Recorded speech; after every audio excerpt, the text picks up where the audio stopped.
On Channels Television. So the spring meetings for the IMF World Bank has ended in Washington, D.C. And one of the many areas that was talked about was infrastructure financing. And of course, the Minister of Finance, Dr. Kemi Adeosun, actually spoke on, when asked questions with regards raising finance for very key sectors of the economy, was very emphatic that Nigeria does not have any intention of borrowing from the International Monetary Fund. But of course, we'll be looking at other options of raising finance for financing very critical sectors of the economy, including infrastructure, namely power, roads, rail. So talking about some of these with me, so I'm looking at some of the options before the federal government. With me right now is Oji Udemezwe. He's an economic analyst and the CEO, Flame Academy and Consulting Limited. He's also a former banker. Good morning to you. Thank you for coming on the show. Thank you for having me, Harriet. So do you follow the conversations that were had during the meeting that just ended as the IMF World Bank meeting over the weekend? These conversations have been ongoing for several years. Nigeria, and indeed the whole of Africa, has a very huge infrastructure gap. And everywhere in the world, it is known and is said that until Africa addresses that challenge and issue, will remain an undeveloped economy or system. Infrastructure gap in Nigeria is very huge, and every day is getting wider and wider as population grows, as people are more deprived, as our economy continues to face challenges that we're facing today. So the gap we have today is so wide that the amount of investment that we require to fix it is so huge, we can't even handle it today. So what I'm saying is a situation whereby unless we take a very radical, innovative approach to infrastructure development in Nigeria, we can't solve this problem. People had earlier said that we needed something around $10 billion every year for the next 10 years. If you put, if you do the math, you find that it's trillions of money to be able to, every single year for 10 years, to be able to fix the gap we have in power and energy, roads, railways, housing, very critical. Then the ports, the water systems, drainage, and all of that. We have a very huge gap in this country. And I think it's high time we began to look away from public sector or public service. The Honorable Minister is right to say, okay, we're not going to borrow from IMF. But where are we going to borrow from? Well, they're looking at the option of offshore financing, borrowing from Islamic Development Bank, for instance, and African Development Bank. What are the advantages of this kind of financing options? These options are also not easy to come by. Remember, we're also a highly indebted nation, the way we're going. We may not have borrowed so much from international community, but our local debt in this country is getting to tens of trillions of naira. So, and the amount of money we spend now servicing our debt, both domestic and external debt, is mounting. And any more aggressive addition to that will kill this economy. Already, we had thought that the central bank in their monetary policy directive has started bringing down interest rate as a way to encourage sourcing of local funds to develop the real sector of this economy. But you find that because of the fight to rein in inflation, they are beginning to reverse that trend. And then if, for example, in our budget this year, we plan to borrow up to 2 trillion naira to support infrastructure development, 2.2 trillion. Okay, now if we do that, if you look at the structure, how it is now, it's going to put a lot of pressure on us. Whatever action you take today, has consequences tomorrow. Already, it's almost about 30% of our total revenue that we spend, servicing our debt. If you add 2.2 trillion to it, whether it's sourced from any bank, Islamic bank, or DFI, Development Finance Institutions, debt is debt. And he who goes at borrowing, goes at sowing. But I've always said that government must have to borrow. We must borrow if we have to manage that loan very well and apply the loan to develop infrastructure. That's good for this country. But very importantly, the central message I have today is that we have talked so much about collaboration with the private sector, the public-private partnership. We have said a lot about it, even in this studio, but no action is being taken so far on that.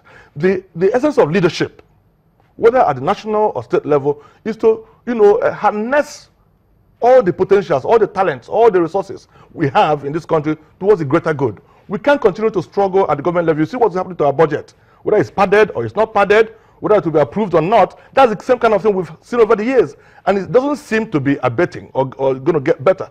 The only way out, if you ask me, is that I thank God that, I mean, the Minister of Power, Works and Housing, is experienced in such matters as PPP, public-private partnership. So I expect that the president with the minister, should, bring stakeholders on the table on a consistent basis to see if we can push forward this argument for PPP in a very methodical, we keep planning. Now we are planning another 10-year national planning development plan. We have done several planning, long-term planning, but no action. If you do a 10-year plan, it must involve daily or monthly or weekly actions that you take to, actualize that plan. So PPP is the way. I don't need to overflow the issue, but we must bring in, government must bring in the required legal regulatory framework, just like we have the Infrastructure Concession Regulatory Commission. It shouldn't be just on paper. We must bring them together to bring all stakeholders to see how we can hand over this project, whether it's about Calabar, Enugu, rail line, or Lagos, Kano, or whether it's about our port in Lokoja, or our port in Onitsha, our port in Calabar and Port Harcourt, whether it's about our schools, or whether it's about housing. We can throw this thing open to investors, and that, for me, that's even a smart way to bring back some of the funds which have been thrown away out of this country. But then do you realize, or I'm sure you know, that there's so many private investors that want to key into this very critical, building and reflating of the economy, if you like to put it that way. But then they're always very skeptical because of maybe the policies and the legal Every investor is minded on the level of risk involved in the investment. But if I have to come in, and I know that this risk is there, what assurance do I have that in spite of the risk, I will not be on the losing end? Oh, yeah, sure. Risk is a daily part of life. And in finance, we always state that the higher the risk, the higher the expected return. And of course, the higher the risk in our environment, the higher the cost of acquiring funding for infrastructure. But the point is that, yes, the whole world knows how risky, it is for now in Nigeria. But the same, world are very interested in coming here because they see a lot of benefits coming to invest here. What we require is stability in government policy.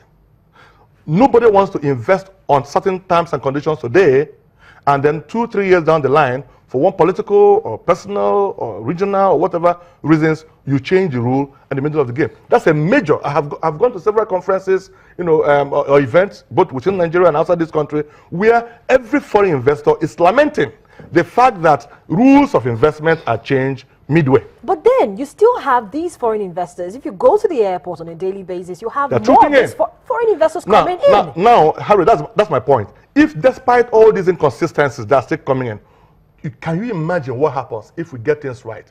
If government begin to be a continuity, not that we have a president today who runs the government for a few years, and he goes, another president comes and fights as much as possible to reverse or to stop or to challenge or to question whatever the other government had done. There's no continuity in this country. We must address that so that when people come in, even on PPP, even as attractive as PPP is, no investor will get involved if there is that thinking or contemplation that somewhere along the line you will change the rule, because a private investor into such infrastructural projects will want stability in the system so that 10-20 years down the line, when he will build, own, operate, and transfer, that levy or toll or fees or whatever he will collect to recoup investment, he'll be able to do that. And because of this inconsistency, most of them come in with the mindset to recover their investment in 3 or 4 years instead of the normal 10-15 years. And therefore, the huge cost, the huge tolling,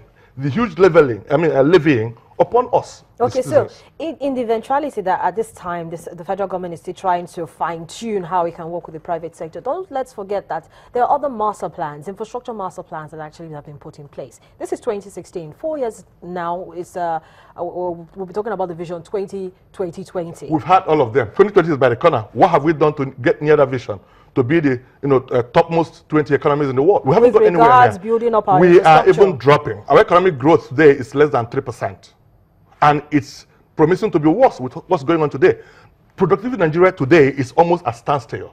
Every other day, you and I, we spend 4-5 hours queuing for fuel. That is productivity being lost. We don't, check things properly in this economy. If those who, talk to us about figures and data will give you the amount we lose every day in this country, if you sum it up, we are nearing that point of recession in this economy. And these things are all important. Ease of doing business is not there. Infrastructure is a key issue. Global competitiveness is not there. Infrastructure is a key issue.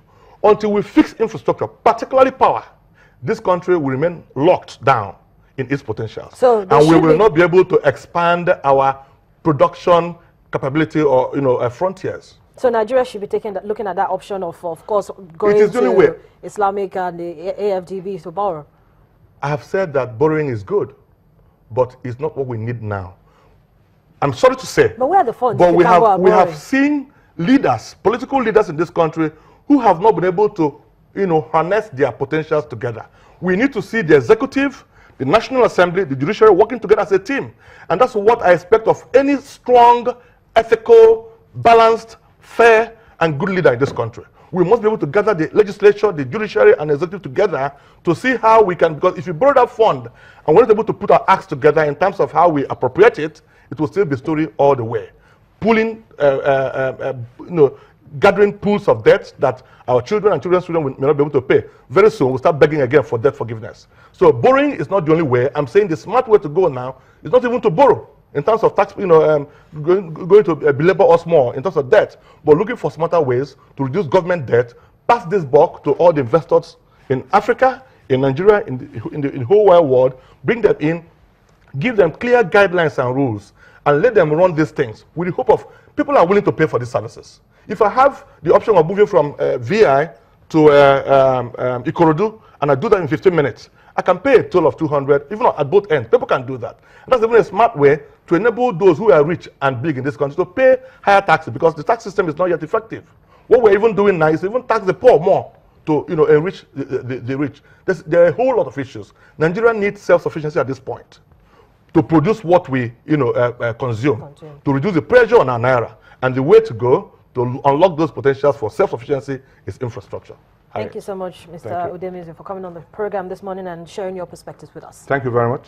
Business Morning continues in just a moment. We're talking to Rotimi Fakayijo as we get a sense of where the market is at the moment. Join us again.